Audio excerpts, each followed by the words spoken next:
Alright, so here's my dilemma. PVC DIY overflow. Both sides are getting a slight air leak into the system.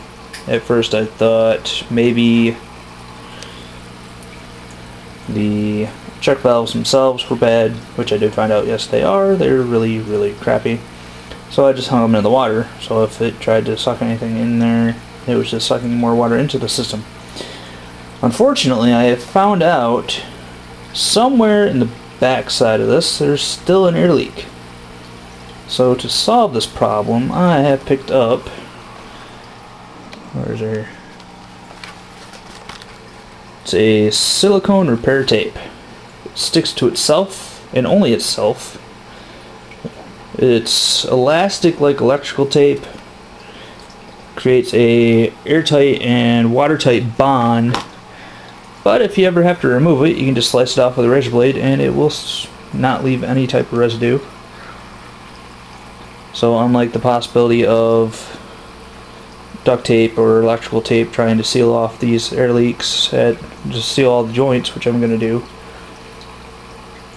this doesn't risk anything seeping through any leak point into the water. So as you can see, my pump's off. Goes down to my DIY trickle filter, which is about topped off for water. Didn't quite check that before I turned off the pump. About 2 inches from the top. So now I just got to pull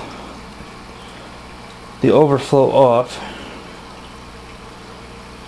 and then I will show you what it looks like it's off, how I'm sealing the possible leak points.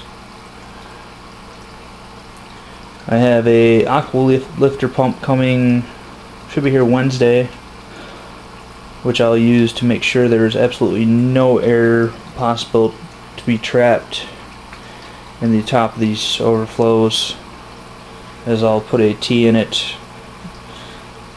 so the aqua lifter pump can pump out anything that may get up into the system and immediately evacuate the air out of it again. But so this is my tank so far. Guppy swimming around down there. It's actually about 2 in the morning. So they're not too happy. I got the lights on and not giving them a chance to just sort of chillax.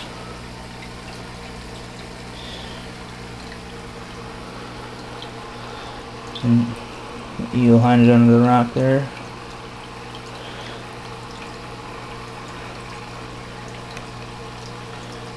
And golden algae eater.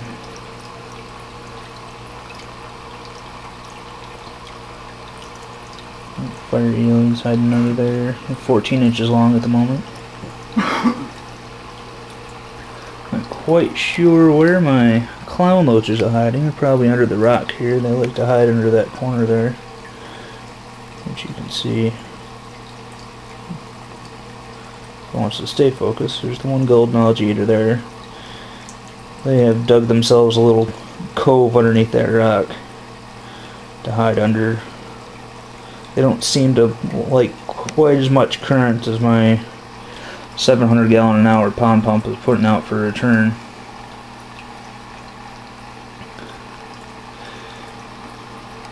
And just using the HOB filter there for surface agitation and a little circulation to pull stuff off the bottom.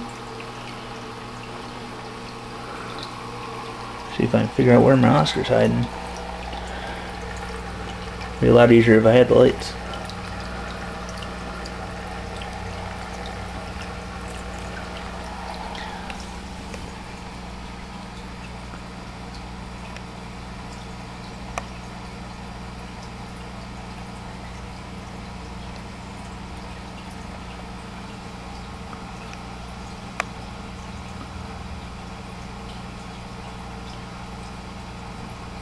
Both clown loaches are down under there.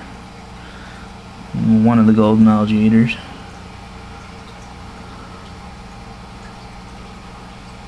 The other one just sort of chilling here.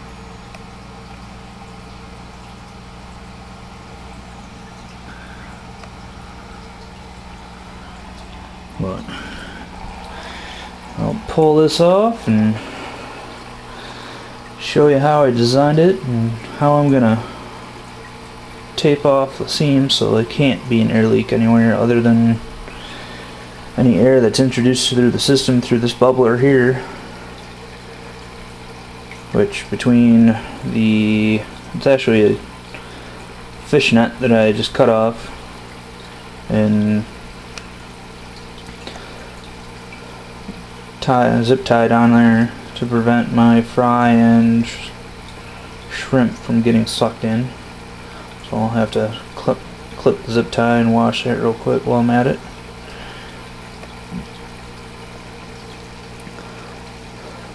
Little dwarf tears there floating.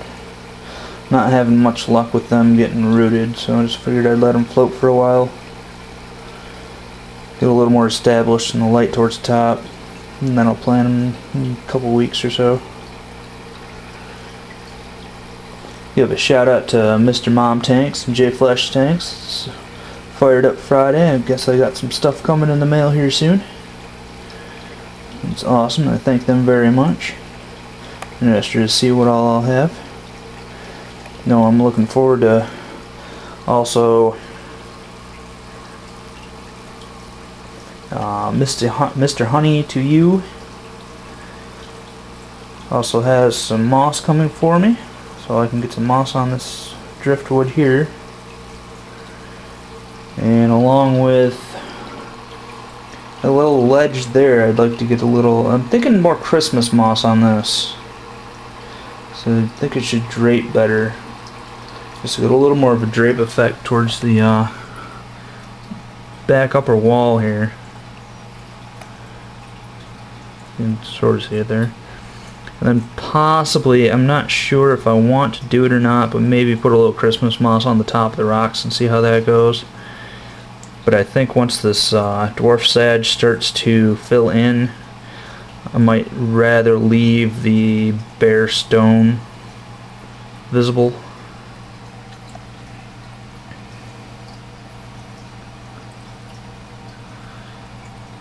But I guess I'll see how that goes. I just got the dwarf sage Sunday melting off pretty heavy, but all the plants seem to show a lot of new growth also. So apparently he's the only one that's not very camera shy. Everybody else is hiding for the most part. Too dark on this side to see many of the guppies that I have. I noticed today I'm missing one of my males, so I may have to replace him. But 6 females in here with the other male. And last I counted there was 5 fry. A couple of the females look like they're about to pop. Well, that's everything up to this point. So I'll get that off. I know I said it like 3 times already. I'll pull it off and I'll be back to show you guys what I got going on after that. Okay, as you can see, I have the overflow off. See if I can give a better view of my overall design here. 1.5" PVC. And standard DIY design here. Up and over. Comes down, tees into my drain here. Goes over, and due to my height of my stand compared to the height of my wet dry, I had to use a couple elbows and actually go back up a small amount, put my tee in, and then drop back down into the wet dry, which actually only needs to be to here when it's actually into the wet dry, but I added this elbow here to help quiet the system, as it was sounded like a raging waterfall just coming out of this elbow or just out of this pipe itself. As you can see, I've already added a piece of the silicone tape here previously, I'm going to tape up this,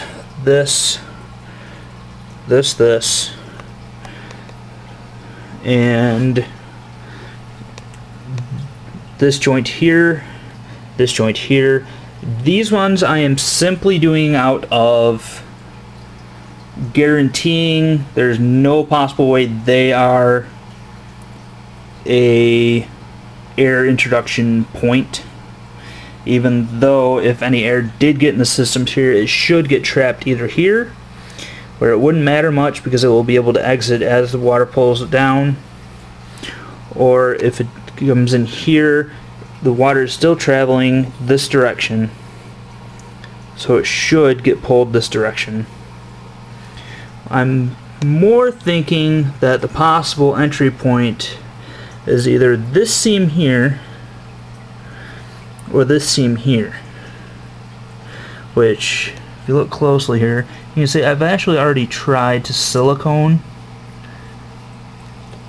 these joints to see if I could find the entry point for the air. It worked not at all. Every once in a while you could still hear the gurgle of an air bubble getting sucked in and making its way up this tube here and getting stuck in the elbow. Between taping these off and the aqualifter pump, I am 99% guaranteed to have no air stuck in the system. The only worry I have is, you can sort of see I have a Tupperware lid down there. I was using that for a drip tray because as water was getting into this portion, obviously if air is getting in, water has to be getting out at the same place. So I had to have a drip tray down there to catch, but I couldn't catch enough to actually see where it was dripping from. So I'll be using the silicone tape to simply seal every joint up until this one here, which is actually just at or a little below the water level, and I don't want any possible chemical residue that may be on the silicone tape getting into the water, just because I don't know if there is any. I don't think there is. It's a simple silicone tape, but I just for my own sanity don't want to risk it. I have to clip that zip tie and clean that off yet. To give you an idea how I prevent most things getting sucked in here that would clog the system, I took a cap, I drilled 5/16 holes all the way around with a 7/16 directly in the middle. On this side, I have noticed that when I put the shrimp in to feed the eel, who still loves to hide down there, that occasionally some of the shrimp will just try to stay towards the surface, end up getting sucked in, and I pull them back out of the pre-filter, throw them back in the tank. It's my DIY CO2 down there. It's currently not hooked up. Need to pick up some more sugar so I can make a new batch. Looking at a gonna price out a 2-pound cylinder of CO2 and maybe go pressurized, but I gotta price all that and see what I can do first. But as for sealing this, I'll give you a demonstration of how, where did I set it? There it is. Now this silicone tape comes with a piece of cellophane between each layer here. That is because when the silicone touches itself, it instantly starts to bond to itself and starts to shrink. It's supposed to get about a 3% shrinkage to make sure that your overlap is airtight, watertight. It can be applied wet or dry. and it will only stick to itself, so you never have any residue left behind if you want to remove it. After about 48 hours, it actually becomes one solid piece of silicone. But let's see if I can find somewhere to set the camera here and give you guys a view of how it works. Okay, so what I'm going to do is, if you're going to do it this way, you have to do it very carefully, because like I said, as soon as it touches itself, it will want to start doing the bonding process. This is 1.5 inches, so it takes approximately 5 inches to do one wrap. Keep in mind, this stuff is very elastic, so you may only need to cut off about a 3-inch strip to get 5 inches of it, but it also shrinks as it bonds. So I'm going to take about an 8-inch piece so I can get a decent wrap, about 1.5 wraps, because actually, being I've already silicone these, I'm going to do about a 1-foot long piece, so I can try to get 2 or 2.5 wraps. Cut simply with scissors. It's just like about the consistency of a really thin piece of, actually, fruit roll-up. Makes me think of. It's like a black licorice fruit roll-up. Make sure you don't take off the cellophane until you want it to actually touch.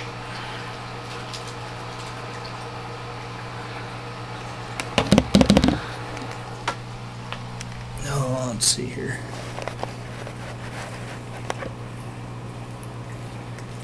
Now, this is actually a horrible view, but all I'm going to simply do is wrap it almost just like electrical tape or duct tape or any other form of tape. Just remember that it will bond to itself, and there is no getting it off other than cutting it off and making a new piece. So start it tight, hold it tight, and stretch it around your seam. Now I have the cellophane rolled back a little bit, so as I go around, my fingertips will actually want to pull the cellophane as it goes to expose it.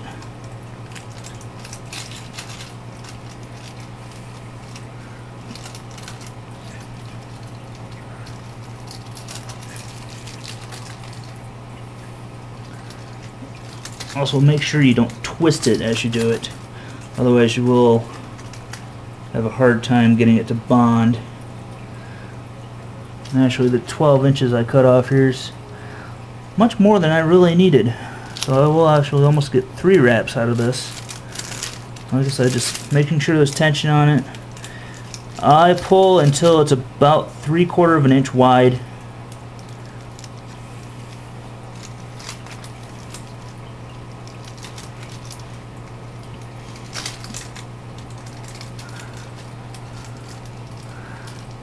And just keep the constant pressure on it.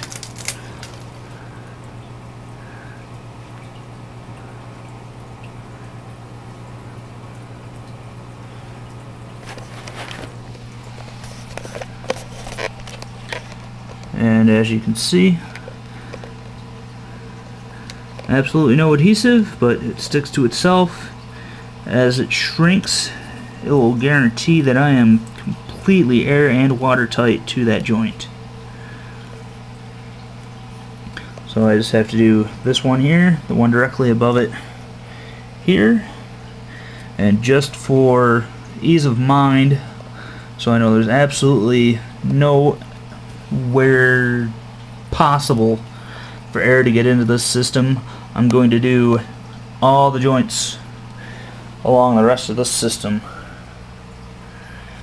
up until this point, because that way I can still remove down here for maintenance if I need to, or if I ever get a clog up here, I don't have to try to fight 2 extra elbows, since they're just there for acoustic needs. So I'll do the rest of these I'll also do those two just for ease of mind.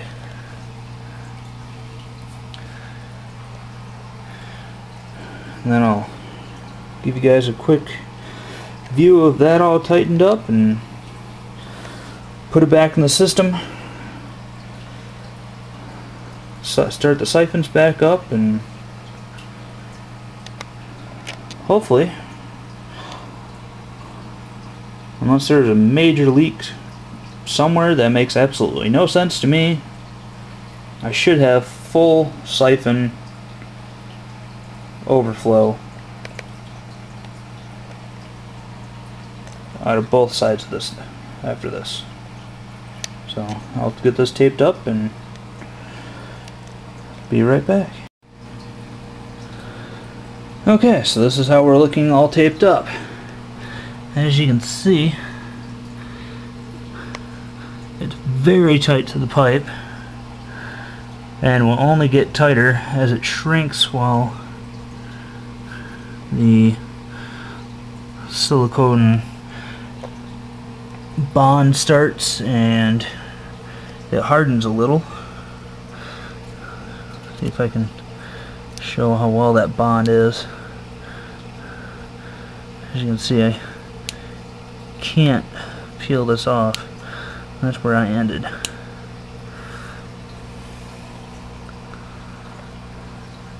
So that's all taped up.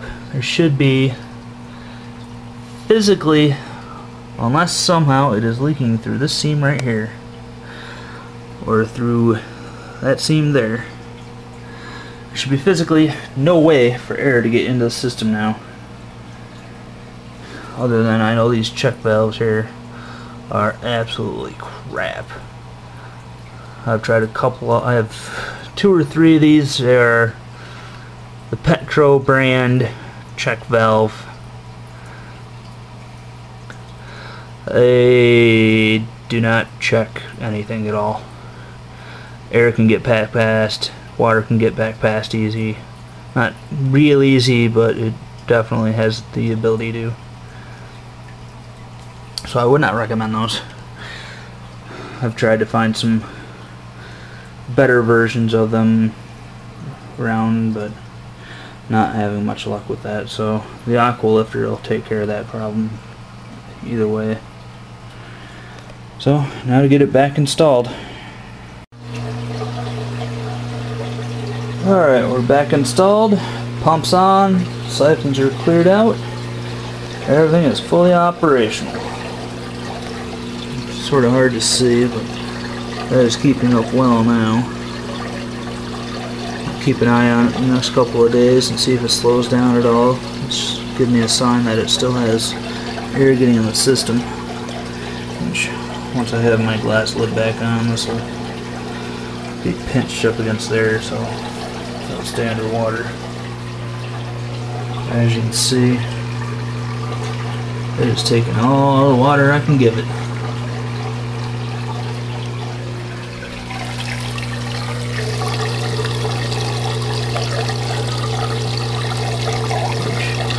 Unfortunately, it's still sort of loud, but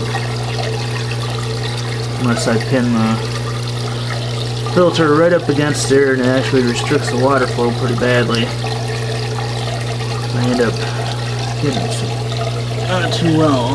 Which water level here is, you can see it's right here. Before I was testing, it would stay about here, but since then I've increased the flow, increased the size of the holes in the bottom of the bins, but it sits right about here 24/7. Let's see, pump on right at my level.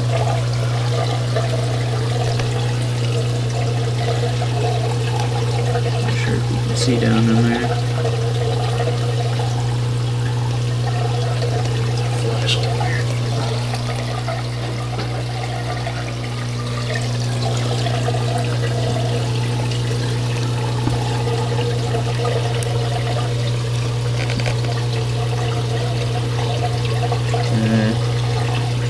Too much moisture buildup on the side. I'll show how well it's, even with that plexiglass, right here, making sure that everything gets diverted into the carbon instead of just passing directly through. It still has full flow all the way through, all the way across, all the way front to back.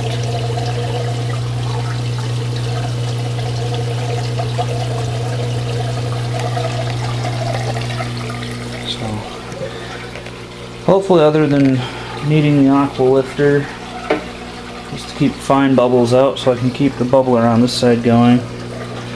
Only because the bubbler on this side provides a little rotation front to back, and it keeps the plants moving.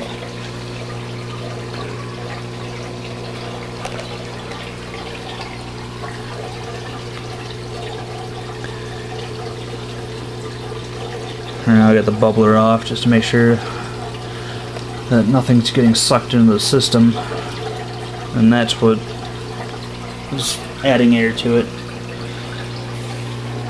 But so far so good. That's only been a matter of minutes. Keep you guys updated. The downfall, the major downfall of this silicone tape trick is the price of the tape. A 10-foot roll, locally here, price may vary where you're at.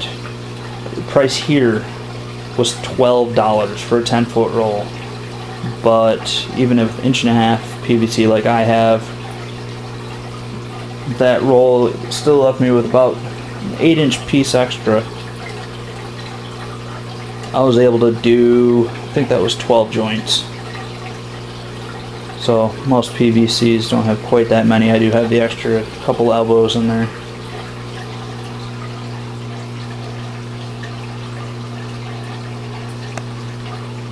Fire still deciding what he wants to do.